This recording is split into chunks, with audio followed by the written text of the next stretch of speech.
T'as fait un gros chiffre d'affaires cette année en freelance, félicitations à toi. Tu fais sans doute partie des freelances à 6 chiffres, des freelances qui font le SMIC LinkedIn à 10K par mois et tout le monde te dit bravo. Sauf que toi, à la fin de l'année, tu te sens dead. T'es épuisé, t'as le temps de rien et t'as aucun temps pour ta vie perso. C'est ce que j'appelle le piège du freelance qui réussit. Tu gagnes bien ta vie mais t'as plus le temps de la vivre. Sébastien Milenvois était exactement dans cette situation en tant que product marketing. Très bon chiffre d'affaires mais plus de temps pour sa vie perso et aucun temps pour construire la suite de son business et le rendre plus scalable. Mais ça c'était avant parce que Sébastien a décidé de passer du mode freelance réactif au mode solopreneur proactif. Tu vas découvrir comment il a structuré son écosystème pour scaler et faire encore plus de chiffre d'affaires demain en ayant le temps de vivre et de profiter de sa liberté. C'est parti pour ce portrait d'incubé. Sébastien, merci beaucoup d'avoir accepté mon invitation pour un peu ces portraits d'incubé là, comme ça pour savoir ce que vous faites comme ça en sous-marin. Parce que c'est vrai que j'ai vraiment envie dans le board de donner des exemples concrets tout le temps. Tu vois, dans Solo Nation, on parle sans filtre de nos vies de solopreneurs, mais aussi dans ces épisodes, je veux vraiment que des vrais freelances de la vraie vie, des vrais solopreneurs de la vraie vie me racontent comment ils construisent un business plus scalable. Donc hyper contente que tu sois là. En plus, on était ensemble il y a pas longtemps parce que tu participais à l'open coaching. C'est des sessions de coaching mensuelles que je fais dans l'incubateur où vous pouvez venir poser vos questions. Et là, on a roasté ta newsletter, graines de produits. Je fais de la pub en même temps. Sébastien, qu'est-ce que tu fais dans la vie? Raconte-nous un petit peu c'est quoi ton métier et puis peut-être pourquoi t'as rejoint l'incubateur Solopreneur. Yes, salut Flavie. En tout cas, merci beaucoup pour m'accueillir ici là sur ton podcast. C'est un grand plaisir. Et effectivement, on était ensemble juste avant pour l'open coaching et franchement, c'est super cool d'avoir des retours en live comme ça sur ce qu'on fait, voir aussi les autres incubés, avoir les conseils aussi que tu donnes. J'ai noté plein de trucs aussi sur ce que tu as partagé aussi pour les autres qui sont passés avant moi. Trop bien. Donc super précieux. Merci. Et du coup, toi en plus, t'es aux États-Unis. Donc, tiens, Oui. raconte-moi un peu dans quelle ville, parce que c'est vrai que le board, c'est un peu international. Maintenant, il y a des digital nomades, il y a des gens un peu de partout. Donc, comment t'avais connu le board et qu'est-ce qui t'avait donné envie de t'inscrire, quoi? Oui, alors je suis aux États-Unis depuis un peu plus de 2 ans. Hmm. C'est à ce moment-là que j'ai fait le grand saut aussi dans le freelancing Ouais. également. Et dans Euh, quel domaine de freelancing? Parce que moi, j'ai un peu spoilé avec ta newsletter, mais oui, alors je suis dans le product marketing. ok, Du coup, je suis fractional product marketing leader slash manager en fonction des super. jobs. Qu'est-ce qui t'avait fait tilt dans l'incubateur solopreneur? Parce que tu as rejoint récemment et du coup, tu m'avais dit, bah tiens, moi j'ai déjà un témoignage parce que j'ai rejoint récemment, contrairement à certains incubés que t'interviews parce que ça fait 2 ans ou 3 ans que tu les connais, mais j'ai déjà fait des trucs et tout. Donc c'est ça que tu voulais aussi partager avec nous. Donc très curieuse d'avoir tes premières impressions parce que je t'avouerai que je construis ce produit et tout, je l'améliore, etc. Je pense que je suis bien sur plein de sujets, j'améliore d'année en année, mais j'étais pas très forte au début sur la partie onboarding. Donc en plus, ça m'intéresse d'avoir ton retour de client, mais aussi métier sur comment ça s'est passé tes premiers pas dans l'incubateur et pourquoi tu avais rejoint aussi au démarrage. Oui, déjà je suis ton podcast, je l'écoute hyper régulièrement parce Hmm. qu'il y a toujours plein de bonnes astuces, quel que soit le format, que ce soit le format quotidien ou le format un peu plus long. C'est comme ça que je t'ai connu. Ça fait un moment que j'écoute ton podcast. Et cette année, ouais, j'ai fait c'est ma deuxième année vraiment pleine comme indépendant. Et Ok, j'ai plutôt fait une très bonne année, cool. mais en même temps hyper compliqué au niveau charge de travail, etc. Enfin, je me retrouvais beaucoup dans ce que tu racontais toi-même dans ton podcast et ton histoire.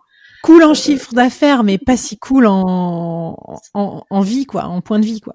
Ouais, c'est ça. C'est-à-dire que j'ai atteint mes objectifs financiers, mais pas du tout mes objectifs équilibre de vie pro-perso. Donc, je commençais à réfléchir à 2026 Hmm. et je lui ai dit non, je peux pas continuer comme ça. Il faut que je repense comment je travaille et plus penser comme un freelance, mais vraiment plus comme le patron de mon business en quelque sorte. Trop bien. Et je lui dis pour me mettre un coup de pied aux fesses, il faut que j'ai un cadre. Et donc je me suis dit, je vais rejoindre le board. Ça me parle bien, c'est communautaire, il y a pas mal de ressources et ça m'a forcé aussi à me mettre en action parce que je suis très bien dans la réflexion, mais après pour la réalisation, voilà, j'ai En tout besoin cas, qu'on me et franchement, pousse. tu commences fort parce que j'allais dire, tu viens à peine d'arriver, tu étais déjà dans l'open coaching, tu m'avais envoyé tout ton truc à roaster, t'es monté sur scène, du coup, on a analysé ton site, ta newsletter, euh, ta monétisation aussi de newsletter. Donc, franchement, pour un gars qui dit qu'il passe pas à l'action, moi, je trouve qu'au contraire, là, c'est bien, t'es dans ta bonne résolution. En tout cas, Oui. ça commence super fort. Et est-ce que tu peux me raconter, du coup, comment ça se passe les débuts dans l'incubateur quand t'arrives comme ça?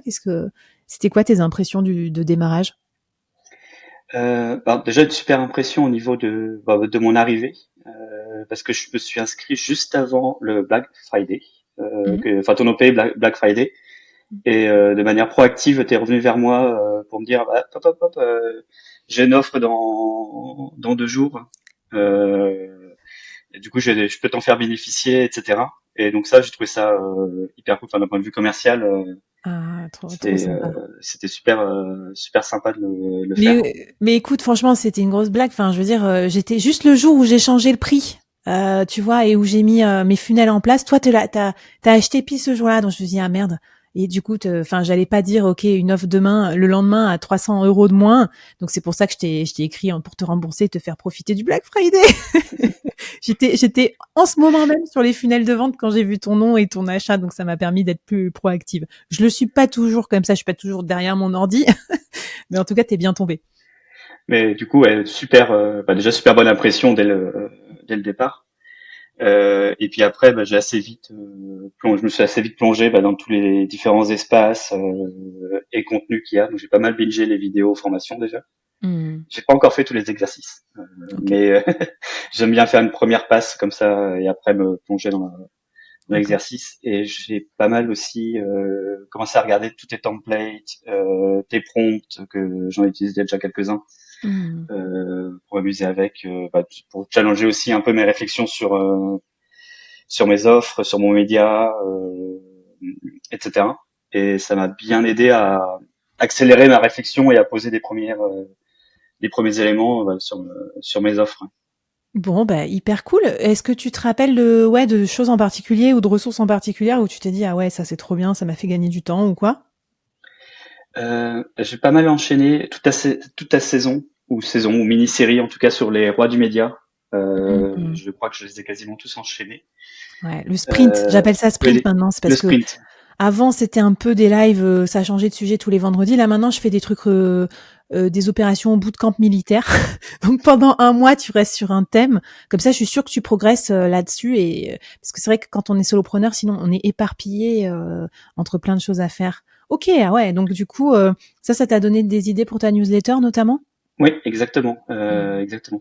Surtout l'épisode qui était spécifiquement sur la newsletter. Hmm. Typiquement, c'est un truc tout bête, mais la petite astuce de créer un post de bienvenue, je l'avais pas fait. Et du coup, les rares fois déjà que je communiquais dessus sur LinkedIn, je l'envoyais directement sur l'une de mes éditions. Et donc forcément, on Hmm. pouvait la lire sans s'abonner. Et donc maintenant, j'utilise ce petit lien, qui est toujours le même. Et en plus, Ah ça ouais. permet de traquer, parce qu'on voit les stats d'abonnés générés par le post. Ah trop bien. Ah, Et t'es donc allé un cran plus loin que ça moi. c'est cool.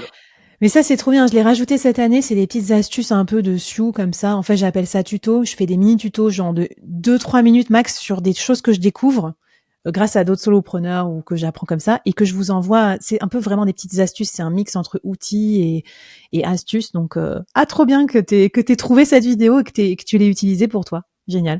Oui.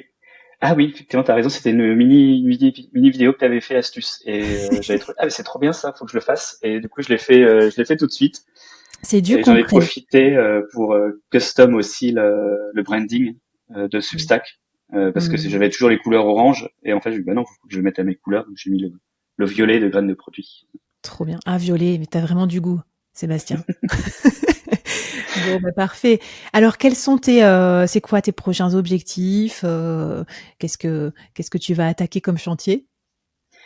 Les objectifs, j'en ai plein. Et des chantiers aussi. Une de mes priorités, c'est vraiment d'accélérer sur ma partie média, donc sur la partie graines de produits. Mhm. Euh, parce que pour la petite histoire, jusqu'alors tout était mélangé. Mon activité de freelance fractional et mon média, je mettais tout sous graines de produits. Ok. Et c'était un peu flou et du coup j'arrivais pas à assumer mes messages ou mon positionnement sur l'un ou l'autre. J'ai coupé dans le vif et donc graines de produits devient un média slash communauté ou hub de ressources etc pour le product marketing francophone. Hmm. Et je vais mettre mon activité de freelance fractional sous une autre entité que je suis en train de créer, qui est Overdrive Product Marketing Studio, Hmm. qui est aussi du coup une marque plus internationale. Ah oui, Parce que parce que j'imagine que tu presses pas mal aux US et tout ça, donc c'est vrai que c'était enfin, c'est un peu con d'avoir une newsletter en français, si tes clients sont aux US, donc génial, bah, trop bien d'avoir, direct, décelé ça parce que t'as des freelances qui malheureusement passent des mois, voire même des années à, je sais pas, avoir un média qui leur apporte pas de clients ou, avoir une petite mine d'or potentielle avec leur newsletter mais sans la monétiser. Donc, super, bah, écoute, je te souhaite plein de bonnes choses dans ces, hem dans ces sujets-là. Donc voilà, et puis c'est sûr qu'on va avoir d'autres sprints sur la monétisation de médias et tout. Super. Est-ce que tu aurais un petit message du coup pour les freelances un peu dans ton domaine qui nous écoutent? Product, dev, tout ça. Moi, j'en ai plein dans chacune de mes promos. Mais c'est vrai que parfois j'ai des questions. Est-ce que ça peut s'appliquer à mon domaine? Est-ce que ça peut marcher pour moi dans cet univers? Donc j'aime bien aussi en profiter d'avoir des ambassadeurs de ces métiers-là pour voir en quoi ça s'applique ou non, les méthodes des 4 piliers de la scalabilité. en fait, je pense que ça s'applique carrément. En fait, quand j'ai commencé à travailler mes offres, j'ai Mm. pensé aussi à ta propre structure. Enfin, beaucoup, je me suis Mm. inspiré du board et de ce que tu avais fait. Je l'ai un peu décortiqué entre guillemets. Et je me dis, ah ben en fait, ton histoire de bootcamp, etc., ça m'a aidé aussi à commencer à structurer les offres que je veux faire, avec un premier niveau qui est plutôt, qui va ressembler à ton incubateur. En fait, il y a un niveau plutôt de type système ou Yes. do it yourself. Où Mm. là, l'idée c'est que je commence à construire des systèmes avec des templates, des process, etc. Mais Mm. c'est ma méthode et les entreprises peuvent l'acheter et ensuite le déployer eux-mêmes. Super. Et après, j'ai le niveau 2 qui est, je rajoute du coaching en plus, ce qui peut peut-être ressembler un peu à ton incubateur plus, par exemple. Ouais. Et après, j'ai mon troisième niveau qui est, bah, je le fais pour vous. Et ça, c'est mon offre plus premium, fractional. Et la Génial. dernier niveau qui serait peut-être, ça c'est pour plus tard, mais un bootcamp B2B où Mm. j'embarque 4-5 entreprises et leurs équipes dans, par exemple, comment structurer leur product marketing.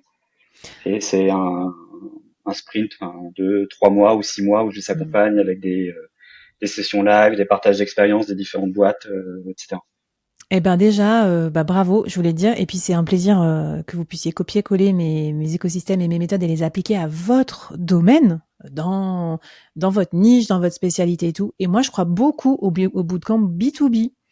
Parce qu'en fait, un bootcamp, c'est juste mettre les gens dans l'action. En B2B, ils ont vachement besoin de ça, en corporate et tout. Donc, longue vie à toi. Et je pense que d'ailleurs, sur Merci. ça, tu pourrais carrément utiliser aussi ton côté américain. Parce que là, ça se ressent pas trop encore dans Graines de produits, puisque c'est plus dans un univers francophone.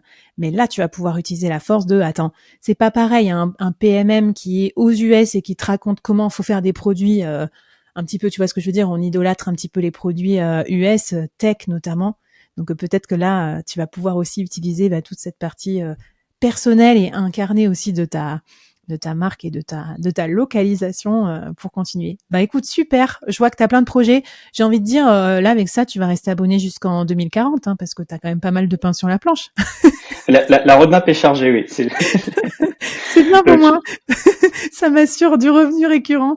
Non, je rigole, mais en tout cas, bravo pour ton ambition. C'est hyper cool, c'est aussi ça que j'aime bien dans l'incubateur, c'est que voilà, il y a aussi un gros niveau d'ambition et tout, puis on y va tranquille, un vendredi après l'autre, on construit nos actifs et comme ça, pas de pression, mais une belle ambition pour la suite. Sébastien, un grand merci à toi et puis j'ai envie de te dire à vendredi prochain dans l'incubateur. Merci beaucoup Flavie pour l'accueil et puis on se retrouve vendredi prochain. Ça marche, merci, ciao. Merci, salut.